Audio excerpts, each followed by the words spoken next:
Look, an episode where Big Man talks for more than 10 seconds. I thought this episode was really sweet, and I love the concept that we had behind it.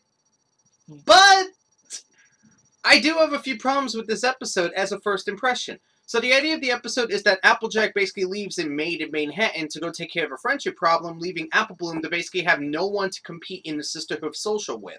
So what ends up happening is that Big Mac ends up deciding to compete with Applebloom, but in the disguise of a mare rather than a stallion, because apparently Sisterhood Social, everyone has to be sisters with each other, which I never quite understood that. Like, I asked on my Twitter, like, is there an event for stallions? Is it just, like, sisters only? Can any sibling enter? Like, it's not really made apparent, but apparently since Big Mac had to disguise as a mare, I'm guessing it's mares only, which kind of feels like complete and utter bullcrap when you ask my honest opinion. Throughout the episode, we see that Big Mac basically feels like he's becoming disconnected from Applebloom, to the point that Applebloom looks up to AJ more than she does him.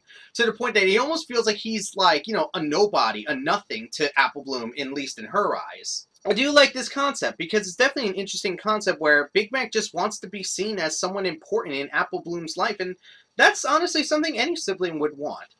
My biggest problem with the episode, though, is that it is amazingly predictable. Now, don't get me wrong, predictability is not a bad thing as long as it's interesting, and the ending is very sweet. I'll give it that. The ending is very sweet, and I love the ending of this episode. But the rest of the episode, I was easily calling, this is going to happen, and it happened. I called it within the first 10 minutes of the episode. Well, actually, 5 minutes. If I'm able to call the end, you know, what's going to happen throughout the entire episode within the first 5 minutes, that's not a good thing when you ask my honest opinion. So besides the episode being amazingly predictable to the point that you can call the entire episode, I still think this is an enjoyable episode, at least a sweet episode, with the ending, and I love the concept behind it.